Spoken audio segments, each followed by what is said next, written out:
Eh, Kalau saya sendiri, insya Allah ya siap revolusi. Kalau Agung sudah mati syahid, ya, selamatkanlah ibu, bapak, dan keluarga serta guru-guru di yaumil kiamah. Silakan ibu meridoi. Aksi 212 selain mencatat rekor sebagai demonstrasi damai terbesar sedunia, juga menyisipkan cerita unik sekaligus mengharukan. Ratusan santri asal Ciamis nekat melakukan aksi jalan kaki ke Jakarta. Aksi ini diambil setelah polisi mengintimidasi pemilik bus yang hendak mengangkut mereka. Aksi ini dimotori oleh Kiai Haji Nonop Hanafi dari pesantren Miftahul Huda II, salah satu pesantren yang terletak di Bayasari, Kecamatan Jatinagara, Ciamis. Ide itu muncul ketika GNPF MUI mengumumkan rencana aksi bela Islam jilid ketiga. Ahok tidak ditahan sampai saat ini, maka GNPF MUI memutuskan dengan aklamasi kesepakatan seluruh elemen untuk menggelar aksi bela Islam 3. Sayangnya, rencana GNPF itu dihadapi dengan berbagai reaksi negatif, dihembuskan isu adanya upaya makar dalam aksi bela Islam tersebut. Kalau itu bermaksud untuk menjatuhkan atau menggulingkan pemerintah, itu termasuk pasal makar.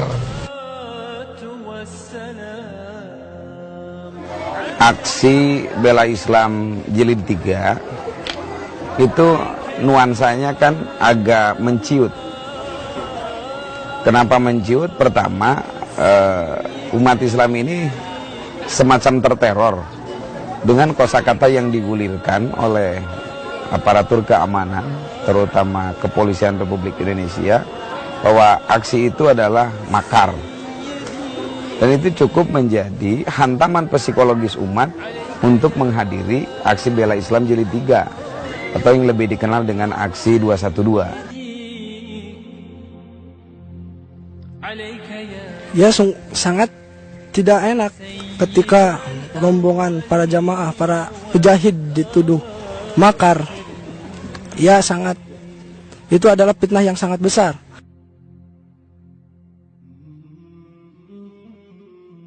Polisi melarang aksi dilakukan di Bundaran HI dan menyatakan siap menindak tegas jika massa tetap nekat. Tidak cukup sampai di situ, polisi pun secara resmi mengintimidasi penyelenggara jasa angkutan yang hendak mengangkut massa ke Jakarta. Ternyata dari koordinator lapangan untuk pengadaan moda transportasi itu semuanya kesulitan berkaitan dengan himbauan setiap Kapolda bahwa PO Bus itu ada semacam pelarangan lah berkaitan dengan orang beramai-ramai datang ke Jakarta menggunakan moda transportasi bus. Halangan dan rintangan itu tidak mampu memadamkan giroh keislaman para santri. Tekanan demi tekanan itu tidak mampu menyurutkan langkah untuk menyambut seruan bela Al-Quran. Akhirnya saya mengeluarkan ide. 212 itu terkenal dengan kisah Wiro Sableng kan, dengan kapak 212-nya. Dan itu terkenal dengan kegamblingannya, gendeng lah kata orang, gila gitu kan. Maka kata saya sambil berceloteh, kita harus ada ide gila nih, untuk bagaimana psikologis umat ini bisa bangkit. Hingga akhirnya lahirlah gagasan untuk menghadiri aksi bela Islam ketiga dengan berjalan kaki. Kegiatan ini adalah kegiatan dalam rangka membangun syiar umat, membangun ruhani umat. Makanya bagaimanapun caranya, kita harus berangkat ke Jakarta. Tapi itu tadi, kita berkaitan terkendala dengan angkutan bus. Akhirnya saya berceloteh, kita berangkat saja jalan kaki. Kita jalan kaki. Siapa sangka, rencana aksi itu mendapatkan sambutan luar biasa. Tidak hanya di dunia maya, para pengasuh dari pesantren lain pun menyambut ide Kiai Nonop Hanafi atau yang biasa dipanggil Aang itu. Semuanya sepakat gitu kan. Cuman kata sepakat itu sebenarnya tanda tanya. Gimana teknisnya, gimana itu masih blur saja sebenarnya. Masih blur. Nah, Pada akhirnya rapat itu berakhir sekitar jam 10 malam. Kita makan nasi liwet ala pesantren pada saat itu. Nah, kita live di Facebook itu.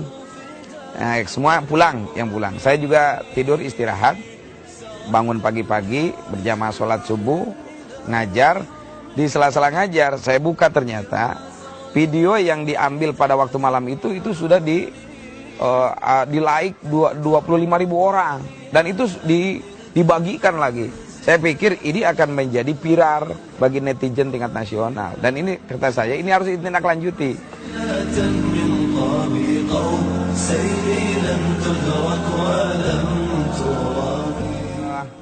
Pertama itu yang paling heboh itu sudah pada duhur. Kenapa? Adik saya itu beli 1000 duku cetok. Hari pada duku cetok, beli cat, itu yang merah putih itu dicat, santri gerak semua ngecat. Ya, saya katakan di Facebook itu duku cetok. Nah, caping itu kan. Dipanggil juga langganan tukang jahit, bikin selai yang merah putih itu kan. Itu semalam itu, malam Senin itu masih belum beres itu beresnya pagi. Nah, pas asar itu rombongan alumni, kita kan punya kajian alumni Miftahul Huda 2 namanya Hamidu, himpunan alumni Huda 2. Itu ada 500 orang datang pas ngambrek juga. Akhirnya banyak orang, makin riuh tuh kita.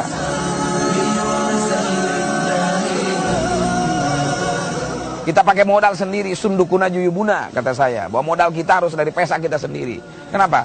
Ini untuk mengkanter pendapat orang bahwa gerakan-gerakan dari Bela 1, Aksi Jilid 2, itu kan selalu dikatakan kita pemain bayaran. Nah, kita membangun ruh santri ini.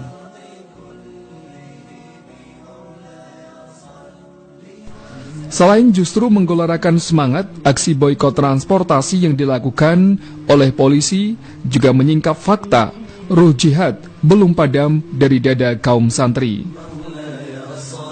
Saya pun ikut dari rombongan, tetapi itu belum mendapat izin dari orang tua. Itu yang menjadikan jalan saya, Pak, setiap di perjalanan ya. Dan setelah saya sampai di Bandung, di kota Bandung, kan saya dekat rumahnya di situ, di Perhutani, Gede Bage. Saya ke rumah dulu, ngomong baik-baik sama orang tua bahwa saya ini pengen ikut jihad.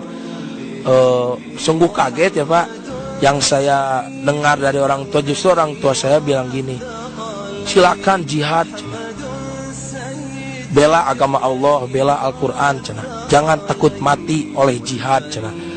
Kalau Agung sudah mati syahid, selamatkanlah ibu, bapak, dan keluarga serta guru-guru di yaumil kiamah. Silakan ibu meridoi.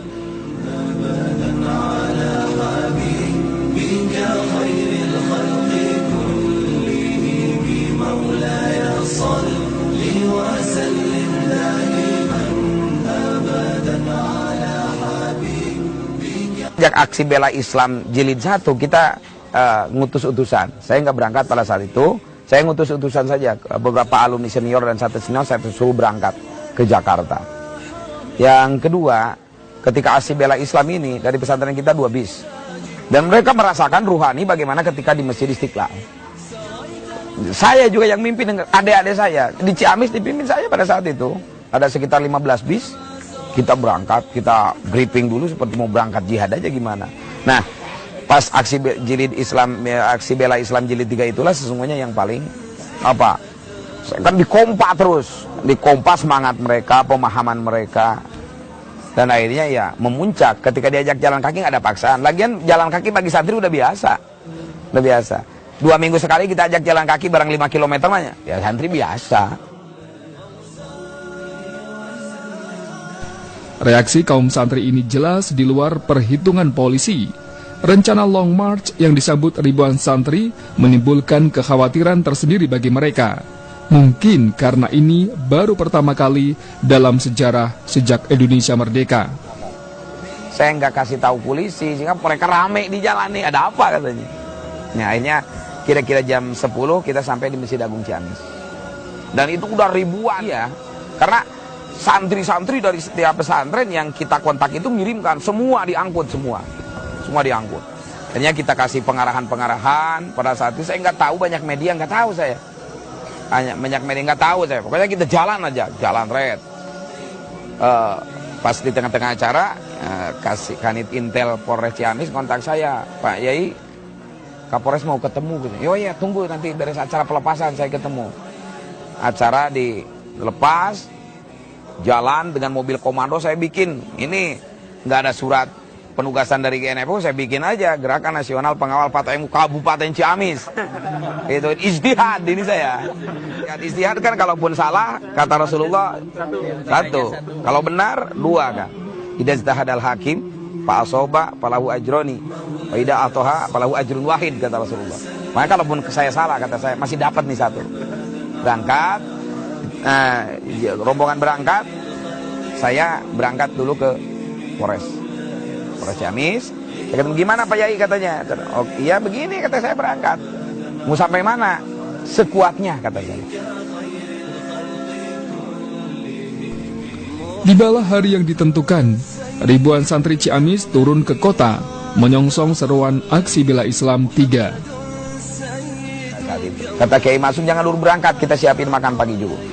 Itu bagaimana pesantren Cikole itu luar biasa mempersiapkan makanan untuk 5.000 santri. Dari berbagai rumah makan pokoknya nasinya diangkut, itunya dibeli, itu berapa juta itu yang dikorbankan.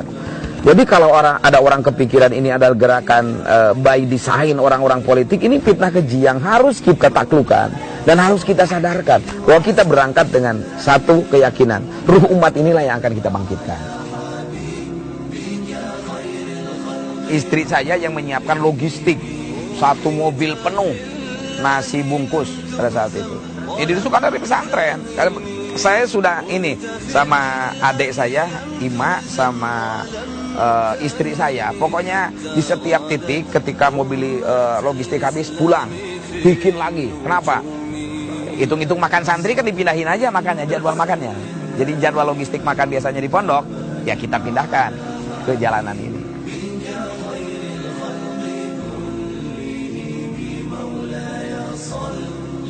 Ista'idu takbir adalah menjadi kata-kata semangat dan komando pada saat itu. Namun, kitab suci Al-Quran yang dibela bukan hanya milik kaum santri. Aksi Long March ini disambut oleh kaum muslimin di sepanjang perjalanan Ciamis, Jakarta. Imam kami, Al-Quran pedoman kami, Al-Quran petunjuk kami, Al-Quran satukan kami, Al-Quran imam kami, Al-Quran pedoman kami, Al-Quran petunjuk. Nah pas di tengah di atas itu di simpangan ke Karaha itu kan, itu dari ada IIBF itu pengusaha-pengusaha muslim itu dia nyediain sekitar 5.000 kotak makanan. Saya katakan antum makan siang di situ, makanlah di situ semua. Dan ternyata udah ribuan orang jalan lagi. Pas sampai di Masjid Malangbong itulah sesungguhnya yang paling membuat semangat semakin membara itu kan. Itu ada teman saya Kiai Haji Tatang Mustafa Kamal. Beliau sudah nyambut di situ, beliau takbir, beliau sambut dengan sholawat, masyarakat ribuan tumpah ruah pada saat itu makanan. Subhanallah. Saya juga merinding pada saat itu, air mata semuanya yang jalan, santri-santri menyeka air mata.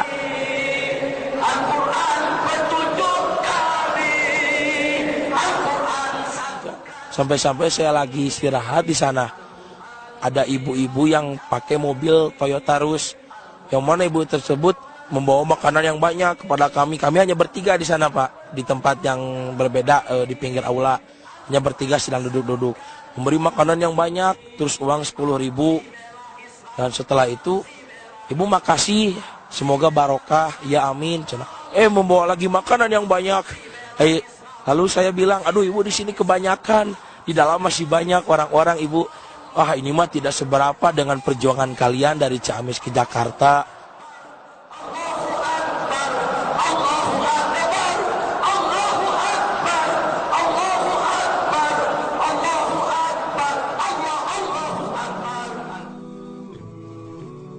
Terus ibu itu nanya, udah makan belum? Belum kan pada saat itu belum.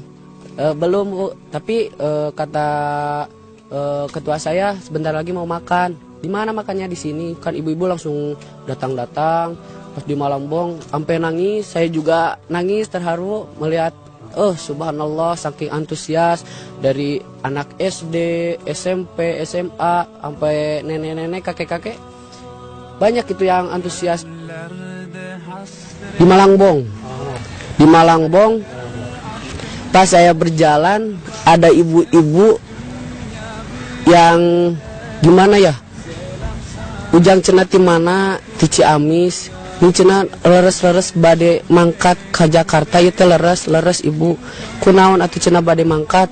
Saya innamal a'malu biniat. Dari awal juga saya udah niat yakin bahwasannya saya akan membela Al-Quran, Bu. Ya gitu ya nak cenah. Iya Bu. Sepanjang jalan, masyarakat menunjukkan simpati dan dukungan terhadap aksi ini dengan caranya sendiri-sendiri, mulai dari menyediakan logistik hingga ikut bergabung dengan kafilah Long March ini.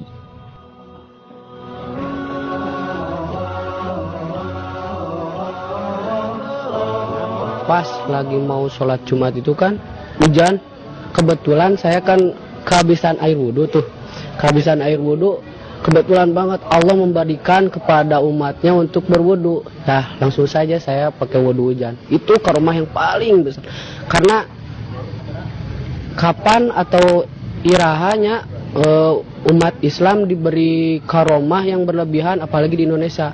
Kalau lihat dari Palestina yang mau dibom lalu kembali lagi ke Israel, nah itu kan itu karomah juga. Kalau Indonesia baru kali ini saya merasakan karomah dari Allah. Tak kala mau ibadah gak ada air, semua tank udah habis, tank udah habis. Terus datang hujan, subhanallah, saya sampai meneteskan air mata itu pada saat itu. Karena ya, mau gimana lagi, Allah memberikan segalanya, Allah memberikan jalan, Allah memberikan yang baik untuk umatnya, karena umatnya itu lagi memberi Al-Quran. Tapi nanti akan mendakwai, sebab Allah masihan jalan eta untuk bikin ibadah, maka Allah nurunkan hujan, itu karomah. Perjalanan Long March kaum santri tersebut menyimpan berjuta makna tentang potret umat Islam. Pesantren ini sudah dicanangkan, kita misinya adalah ada al-asyarah litarbiyatil balamid, ada 10 target pembinaan santri. Dan itu harus sudah hafal mereka sejak masuk pesantren. Dan itu kita tulis di pintu gerbang pesantren. Salimul akidah, kuat akidahnya. Sohihul ibadah, ibadahnya harus sahih. Matinul khuluq, harus kuat akhlaknya, gitu kan. Musaqqaful fikri, luas wawasannya. Qawiul jismi, kuat fisiknya. Kuat fisiknya. Qadirun alal kasbi, mereka harus mampu menjadi entrepreneur sejati. Jangan nanti mengandalkan keluar pengen jadi PNS, kata saya. Kamu bangun menjadi bos sendiri. Nafi'un lil ghair, mereka harus bermanfaat bagi orang lain. Harisun alal waktu, komitmen waktu. Makanya bangun santri ini jam 3. Komitmen terhadap jiddiyatul amal. Mereka harus bersungguh-sungguh dalam beramal. Dan itulah yang dibangun di sini. Itu dipersepsikan, diformulasikan dalam bentuk keseharian.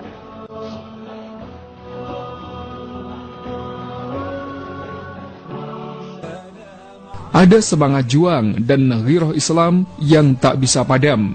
Ada jiwa pengorbanan yang tak bisa diredam. Dan ada kekuatan baru yang muncul dari kaum santri. Ini hanya 1 hari. Hanya 1 hari. Saya kira kalau tidak ada intervensi Allah Subhanahu wa taala nggak mungkin booming seperti ini.